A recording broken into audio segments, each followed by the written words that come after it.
Bonjour à tous. Vous m'excuserez, ma voix déformée, je suis un peu malade, je suis enrhumée. Voilà, ce soir ce sont les grandes vacances, alors je souhaite de bonnes vacances à tous les enfants, qu'ils en profitent. Et ça sera peut-être l'occasion de voyager, donc je voulais parler de voyage. Et je vais vous raconter les aventures d'un doudou à travers le monde, de Lénia Major. Bonnes vacances et bonne écoute. Les aventures d'un doudou à travers le monde. Caramel se promenait dans une pinède du midi, balancée dans le sac à dos de Julie. Julie chantonnait, parfois elle trottinait. C'est à ce moment-là que Caramel est tombé. Sur le tapis d'épines, il n'a pas fait un bruit. Julie a continué sans s'apercevoir de rien. Lorsqu'elle a découvert l'absence de son copain quelques kilomètres plus loin, il était trop tard pour rebrousser chemin. Julie a eu beaucoup de chagrin, mais sa maman lui a fait de gros câlins et il y avait aussi Mister Lapin. Pauvre Caramel perdu dans la forêt, tout seul dans l'obscurité. Tout seul dans l'obscurité ? Sûrement pas. Car pas très loin derrière Julie, sur le même chemin, se promenait Lucas. Il a ramassé Caramel, a regardé autour de lui. Il n'y avait personne, alors il s'est dit « Allez, viens mon bonhomme, chez moi il y a de la place pour un nounours perdu. » Dans la voiture qui le ramenait à Paris, Lucas a présenté Caramel à tous ses amis. Potam l'hippopotame, Ralph la girafe, Lanlan l'élan, Riri la souris. D'accord, Lucas n'était pas très fort pour inventer des noms, mais il était si gentil. C'est un jour de printemps qu'est arrivé l'accident. Avec toute sa classe et Caramel dans son sac à dos, Lucas visitait la tour Eiffel. Il a sorti son nounours un instant pour offrir du chocolat à Estelle. Et il l'a oublié, tout tourneboulé par le baiser qu'Estelle a déposé sur son nez. Pauvre Caramel, tout seul sur le métal glacé. Tout seul sur le métal glacé ? Pas du tout. Bien au chaud dans les bras de Yumi. Elle ne le lâcha même pas pour prendre l'avion qui la ramenait au Japon.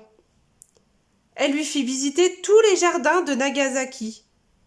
Elle se moquait de savoir si Caramel parlait japonais. Elle lui a tout expliqué. Caramel écoutait bien sagement à ses côtés. Lorsque Yumi s'est assise pour dessiner un gigantesque cerisier, Caramel a patienté. Mais quand elle a bondi pour montrer son chef-d'œuvre à sa mamie, il ne l'a pas suivie.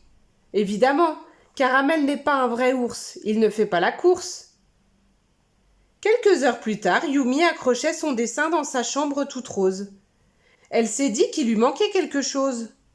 Pauvre Caramel, tout seul sur le banc du parc déserté. Tout seul dans le parc déserté ? Bien sûr que non. Voulant reposer ses vieilles jambes un instant, Madame Ando s'est assise à côté de Caramel sur le banc du jardin de Nagasaki. Elle avait passé l'âge d'avoir un doudou, mais le soir même, elle partait rejoindre ses petits-enfants qui habitaient de l'autre côté de l'océan. « Tu seras un joli cadeau pour ma petite Misato », pense Madame Ando. Caramel se retrouva entre un pantalon bien plié et une chemise en soie, à 1000 pieds au-dessus des toits, dans un avion à réaction qui se dirigeait vers Boston. Malheureusement, Caramel ne rencontra jamais Misato. En arrivant aux États-Unis, la valise mal fermée de sa mamie s'ouvrit sur le tapis roulant. Le pauvre Caramel en tomba, bascula, finit tout seul, le nez sur le carrelage. Tout seul sur le carrelage ? Hors de question. Il regardait par le hublot de l'avion qui l'emmenait au Congo, collé contre l'épaule du docteur Zambo. Le docteur Zambo allait souvent au Congo. Il emportait avec lui des comprimés, des vaccins, des sirops. Alors pourquoi pas Caramel ? Arrivé au dispensaire, le docteur Zambo installa Caramel sur une étagère. Une longue file de patients l'attendait. Quand vint le soir, très tard, ce fut le tour du dernier enfant.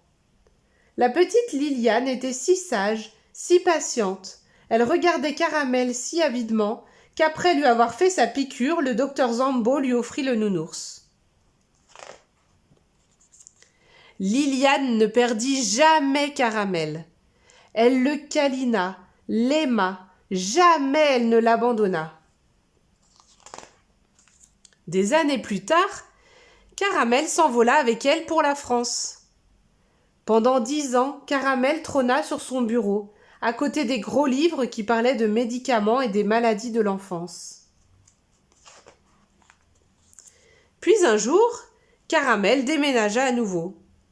Il partit s'installer en Provence, dans le cabinet du docteur Liliane N'Golo, qui soignait si gentiment les enfants, soulageait leurs petits et gros bobos.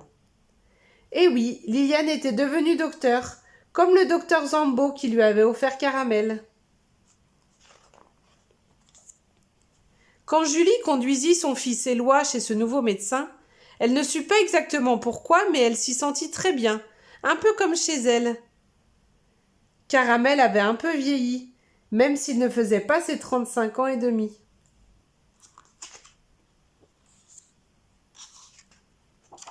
Et voilà, le tour du monde est terminé. À bientôt!